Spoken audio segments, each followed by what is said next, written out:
Ito mga katribya, dito po tayo po sa farm at ngayon po ay naturuan po natin ang ating mga katribya, ating mga kasama bukod po ito sa pag-aalaga po ng kalamansi. Maganda po ang development po nito. Tuloy-tuloy lang para dire-diretso po yung paglaki niya. Hindi na siya masasabi pong bansot. Kumbaga may improvement na nakikita natin. Yan. Kaya shoutout natin yung mga tagapag-alaga, yung mga masisipag. Kaya magkakaroon sila ng mga challenge ngayon. Pagandahan sila ngayon ng kanilang farm. Ayun, si Kuya. Ano masasabi niyo po, Kuya, sa kalamansi niyo ngayon? Maganda sir. Maraming salamat sa tulong niyo. Ayun, malaki po pag-asa po niyan. Basta't continuous lang po yung ating tubig, pataba. Ayan, maganda po ang igaganda ng kalamansi natin.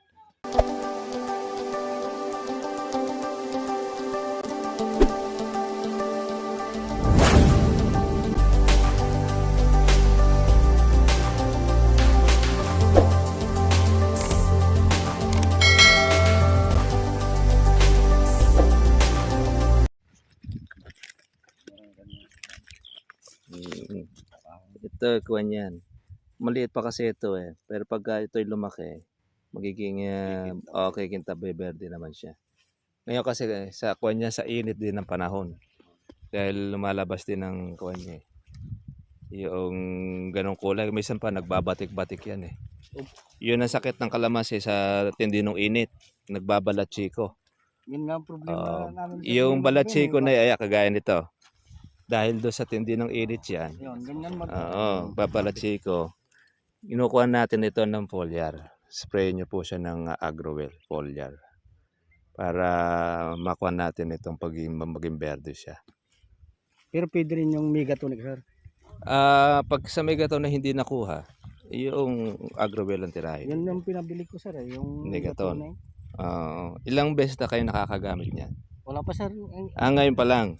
Testing. Nung una sir, yung unang humawak. Po. Pwede yun, testingin ninyo. Kasi pag ako, maganda naman magiging resulta niya. Yung verde siya. Marami naging bulaklak. Opo. Basta't kuhan po yan, nabusog ng tubig, tsaka nalagyan ng pataba. Maglalabasan ng bulaklak na yan. Ito, yung mga bulaklak na pala sa mga kilikili. May mga bunga na rin. Kaya lang yung kulay brown ng kuhan niya, no? Sa init na. Natatamaan po ng gamot. Hindi dahil sa gamot yan. Kuhan yan dahil sa init. Init ng araw. Tapos, yung nagiging ikintabi yan. Kaya yung gagawin lang natin dito, yung mga pampaberde. Importante naman sa kalamansi. Nag-aalala kami ni Marvin eh, kasi yung malaki. Naninilaw na eh. Ganyan sir. Okay, may usbong naman to. Ang medyo tatalasan nyo lang po dito, pag mapasok po ng mga uod. Yung kasi mga uod, yun yung mga sumisira dito, pati sa dahon. Sir, paglabas ng bulaklak, sa isang linggo, 2 beses sir? Twice a week ang spray nyo rito. Kasi yan, gagawin po ng mga insekto. Kukuha na ito ng mga paru-paro. Nangitim na yung pangingitlogan. Ito ko yan, madamo. Ngayon maganda na ako niya, no? Yan lang sir, yung natira yan, nililinis na. Ito yung may kabila, no? Paano po ba patubig na ginagawa ninyo? Hose na puno-puno? Hindi, na lang sir. Yung flooding na sir, yan. Flooding na? Yun, maganda yun. Kaya maganda pagkabusog niyan. Nagsisilabasan ng bulaklak. Yan, daming bulaklak, oh. Yan. Malinis yan. Ina-spray nyo na po ito? Hindi pa sir.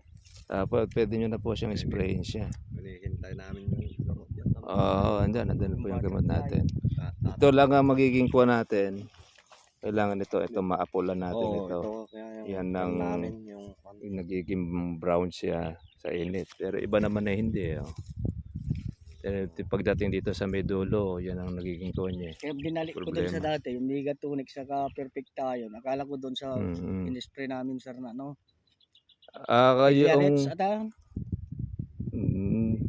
Yun di kami gumagamit nun, Perfecta yun.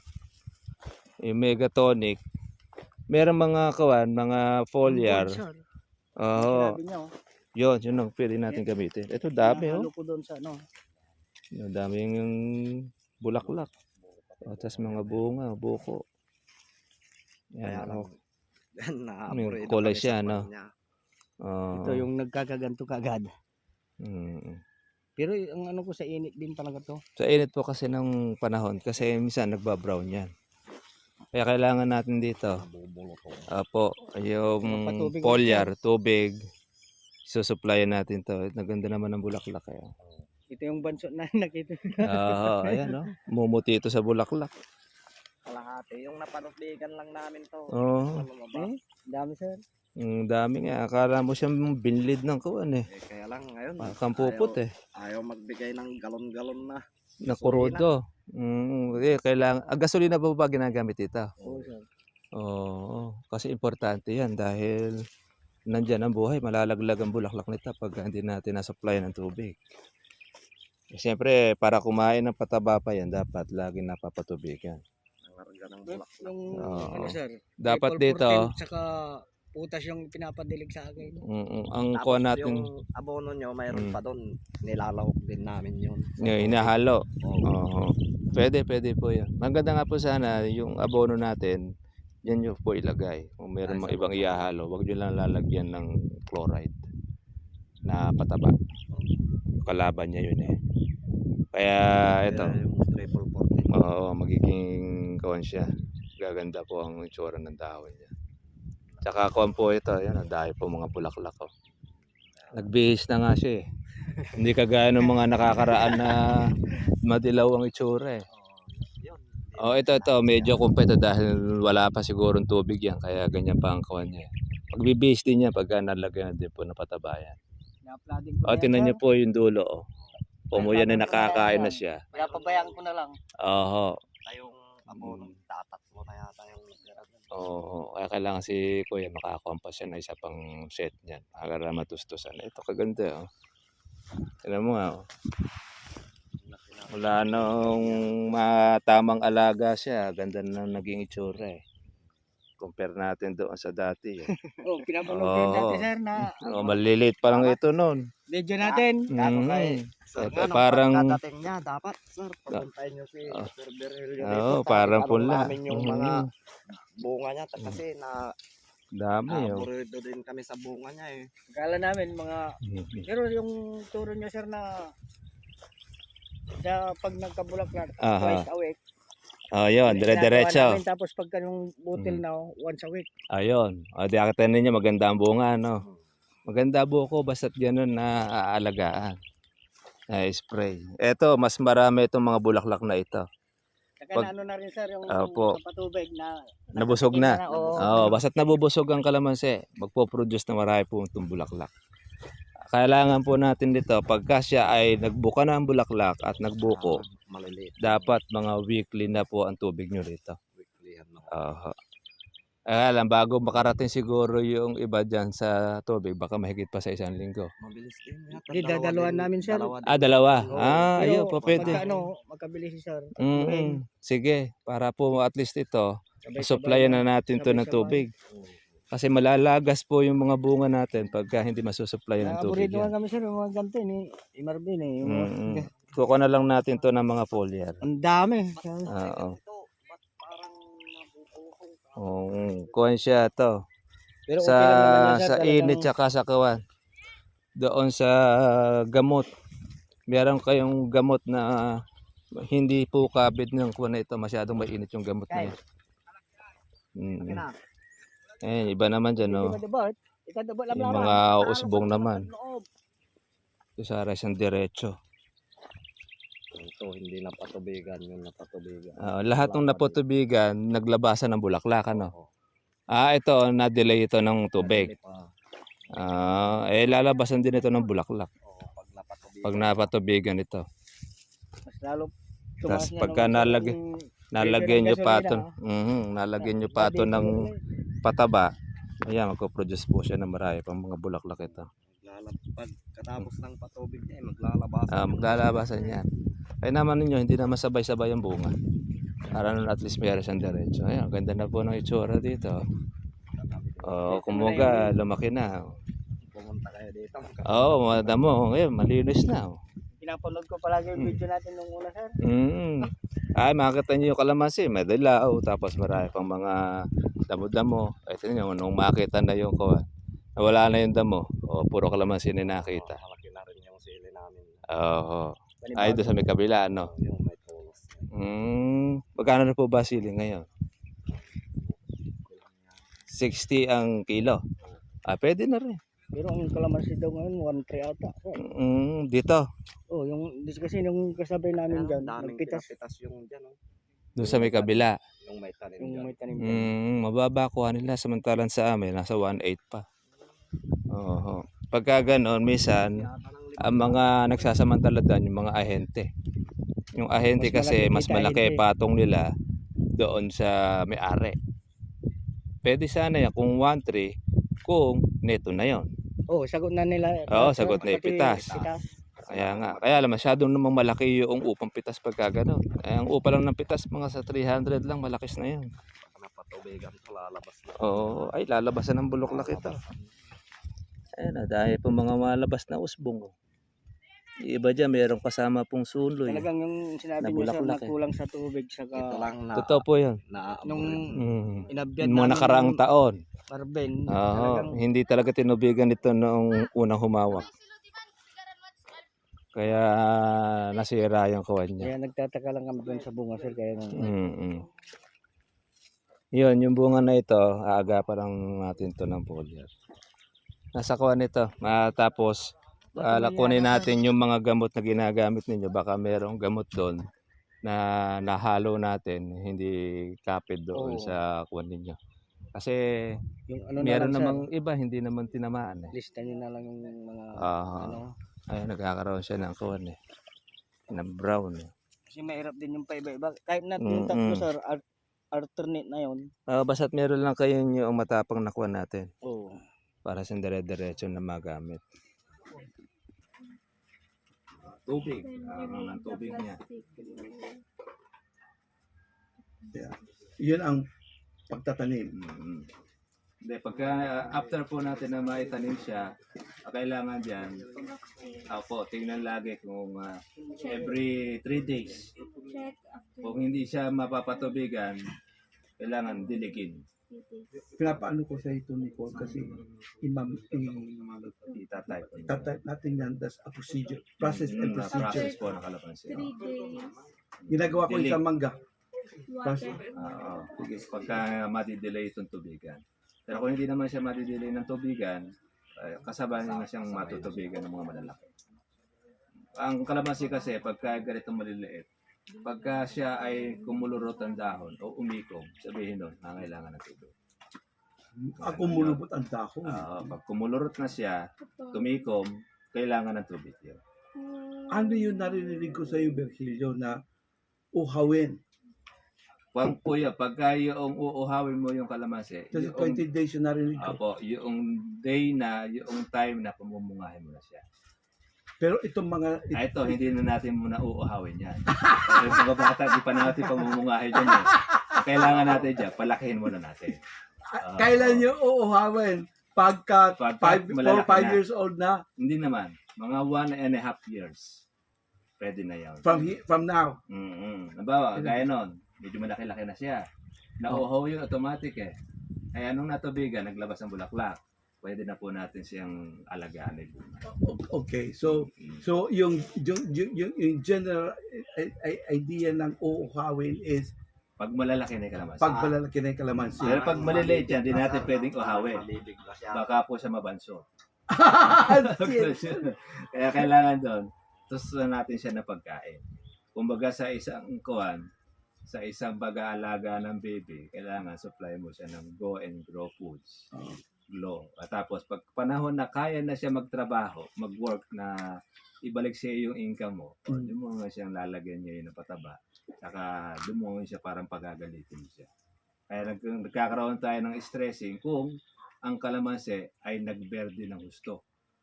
Kumbaga, para siya ay mag-produce ng maraming bulaklak, kailangan mo siyang uhawin ng tubig. Pag uhawin mo siya ng tubig, dapat, bago mo siya tubigan, lagyan mo na siya ng kagad ng abono. yung abono na kung saan ay yung madali mo po siyang matunaw. Mhm. Pag tinubigan mo, kakainin ka agad ng kalamansi. Pag yun ay nagtubig, tapos may abono, makikita ninyo yung bulaklak. Gaya noon, namumuti sa bulaklak, magiging ganun din yan. I see. Yung kalamansi natin ganito, itong bata na ito, Mm. pag ito ay nauhaw din sa tubig, maglalabas din siya ng maraming bulaklak. Mas even though ganyan ang... Kasi grafted siya. Oo. Kahit na ganyan sa kalalaki, maglalabas ng maraming bulaklak. Ngayon, ang gagawin naman natin, hindi nyo naaalis yung isa-isa yan. Kasi mayroong practice ng iba, tinatanggal yung lahat ng bulaklak ng mga ganitong maliliit. Bakit daw? Para daw hindi raw mabansot. Ah, Nila, tayo hindi na natin naalisin. Kung Pag sana may namang amo. maaalis yan. babagsak. Kung babagsak na siya, yung matitira lang niya ng mga ilang mga bunga, hayaan nyo lang. Para na noon, yun ang yung magiging pampiga. Habang lumalaki yung kalamansi, meron siyang mga ilang mga bunga. Pero ang talagang kalamansi na magpuproduce ng marami, Virgilio, is Mhm. 3 years. Mga 1.5 lang. Kasi pag malalaki ang punla, 1.5 to 2 years, magpo-produce na siya ng maraming bunga. But ito, kasi dahil nabanso, Medyo na-delay tayo rito. delayed. Yeah. Tsaka una-una po, yung pagkatanim po niya, isinagad yung pinakadugtungan. Kaya hirap siyang lumaki ang Oo. kalamansi. Bali, ang ginawa natin ito, ginamot natin. Apo, kinamot po natin siya para makabawi mula po doon sa pagkatigang niya sa tubig. Okay. At medyo maganda na po ngayon ng pagkapatubig niya. Maraming magiging usbong. Yeah. Meron na po siyang mag-grow Mag-grow. na lumaki. So, kulang pa ako ng 235. Mhm. Siguro yun na yung Pupunti- magandang, Opo, yun na po yung gagawin natin ko na rin. maganda na yun. Eto, nakikita niyo po ito, pag naitanim ito, mayroong mga maliliit dyan. Mm. Uunahan pa nito. Oh. O kasi medium pati ito. Opo. Tsaka hindi. Makikita ninyo pagka yung itinanim na yun na doon sa mismong pinakalupa niya, Mm. makikita niyo po yung pagkakaiba. Kumpara mo doon sa talagang lubog na lubog. Kasi Ay, oo. pag nalubog kasi yung pinakadugtungan niya, yung pinaka-oxygen niya, mahihirapan na yung mag-produce ngayon ng kalamansi ng mag-grow.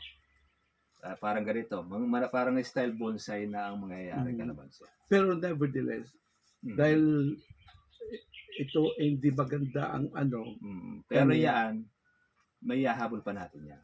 yun ang gusto Opo. kong malaman. Yung paghahabol natin yan, yun, sa pamamagitan niya ng tubig, tsaka ng ating abono, manggagawin nito, lalabong, kagaya noon. Lalabong siya. Hindi siya yung tumatayog. Mas maganda sa kalamansi yung malabong siya na maraming bunga. Kaysa naman doon sa matayog na walang bunga. Bunga. Oo. Dahil ang gusto na sa kalamansi, dapat maging mabunga. Of course. Oo. Oh. Dahil Kasi, yun ang ating doon ang pagkukunan ng source of income eh. Yeah. Opo, yun ang maganda sa kalamansi. Magaling din pala yung recommend ni Sarah, no? Si Jaime. Pinabonsay niya yung kalamansi niya. On that Oo, part. On the part. On that Pero- part, siya ang magaling doon. Ang kagandahan naman kasi niyan, kahit bata, makakapitas. Kahit ganyan lang kaliliit. Kasi hindi lumaki yung kalamansi eh. Magpipitas. Mapipitas na niya, pati ilalim. Ganun niya. So, nevertheless. Pero at least, malaki po ang kwarito. At mga isang taon niya, makakita na niyo, bubulas na ng gusto yan. Yeah. Pag nakatiki pa po yan ng tawag rito sa susunod na tagulan, yung maraming mga usbong na yan, makakita ninyo, magkukuha na, tatayog na rin yun. Yun ang ganyan ng kalamansi. Maganda naman ito, may kasama siyang bulaklak. ang tanong ko ngayon, di ba may nagbubulaklak, may nagbubunga ngayon. Yung mga nagbunga ng konti, ang expectations namin after a month, pwede na mag-harvest. Kuwan po yan. Mula po doon sa bulaklak, sibilang na po kayo doon ng 4 na buwan. 4 na buwan pa. 4 months. Paglabas po nung tinatawag natin ng matanghito, start na po yon. Mhm. Nung pag-ibilang mo na ng 4 months, mapipitas na yung bulaklak na yon. Ngayon, yung mauuna Bulaklak doon, o yung bunga? yung bulaklak pa lang. Oh. Po. 4 months kasi mula doon sa paglabas ng bulaklak eh. Oh, Ngayon, yung nauna doon na naging buko, yun ang mauunang mapipitas ninyo. I see. Halimbawa, sinlaki po siya na tinatawag nating Kamunggo. gamais. Gamais na. Gamais. In 2 months, mapipitas mo na yun. Ganun pala yung timing. Kasi mula doon sa bulaklak hanggang doon sa gamais niya, halos sa 2 months yun. I see. Pagkatapos ng 2 months na yon, 2 months uli siya para 2 months mapitas ulit mo, para para mapitas, maging 4 4 months. months, Ganun ang kalamansi. Kaya kada tubig nyo dyan, bulaklak ng bulaklak, tapos alaga kayo ng alaga. sunod-sunod po ang magiging bunga ng kalamansi. Ano yung sinasabi mong buwan-buwan pwede tayong mag-harvest? Oh, yun na yun. Yung buwan-buwan na yun, kasi kada tubig ninyo, kasi monthly ka naglalagay ng pataba eh. Oo. Sa monthly na yun, nagpo-produce ng bulaklak kayo. Pag pinitas mo yung bunga, Mm.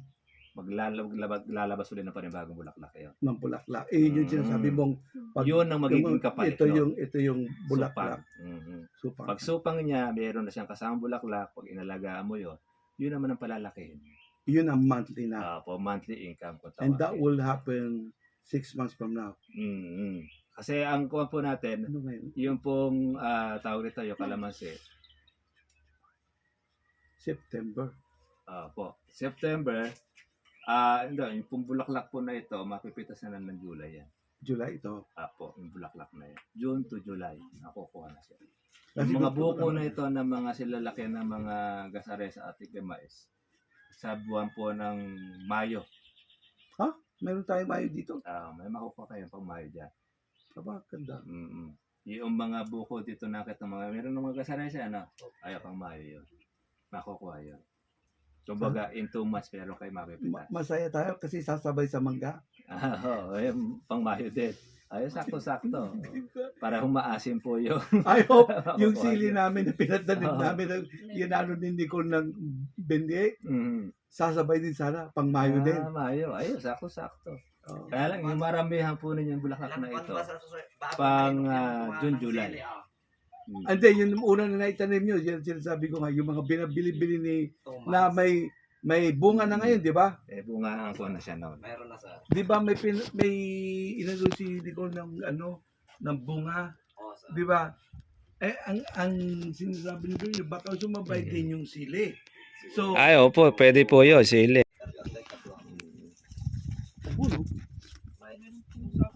Ito mga katribya, dito po tayo dito po sa farm at ngayon po ay naturuan po natin ang ating mga katribya, ating mga kasama. Bukod po doon sa pag-aalaga po ng kalamansi. Maganda po ang development po nito. Tuloy-tuloy lang para dire-diretso po yung paglaki niya. Hindi na siya masasabi pong bansot. Kumbaga may improvement na nakikita natin. Yan. Kaya shoutout natin yung mga tagapag-alaga. Ayan, yung mga masisipag.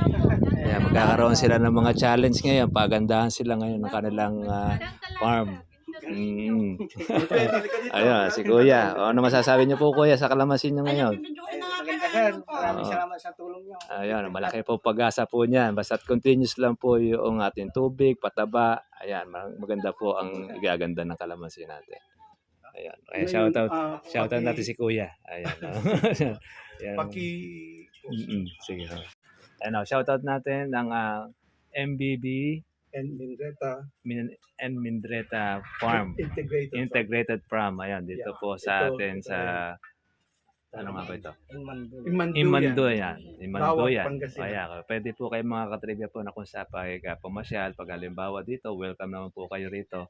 At yung lobby naman ng Panginoon na itong ating farm na ito na kalamansian ay meron pa kayo iba pang mga itatanim Siling dito, labuyo. no? Siling Meron labuyo, na po kami. tapos yung mga gulay, Ayan. Tatagdagan. dagdagan. May intercropping. May intercropping. Calamansi and intercropping. Ayun. Kaya kung halimbawa, doon sa mga gusto pong mag-testing ng kalamansi, ayan, open naman dito. Opo. Para nun at least magkatulong-tulong doon Opo. sa pagnegosyo ng kalamansi. Opo. Ayan. Si Sir, galing pa po yan sa United States Kumusta po kayo America. Ayan. Kahit galing na sa gera, nakauwi siya kahit paano. Kailan po balik ninyo doon? April 19. 19. Medyo mahaba-haba pa yung Mahaba pa. bakasyon. Oo. Ayun. Ayan. Asikasuhin natin yung farm. Po, yun, maganda po yun. Kasi Magkabilaan. ipefensa po itong buong palibot. Ano? Opo. Importante kasi yan para at least na medyo safe tayo sa kambing. Tsaka sa maitim ang ulo. Oh. Nauuna may minutes. Oo, nauuna pa. No garbage. Ayan, sige po mga katribya. Gatos kita po tayo bukas. Bye.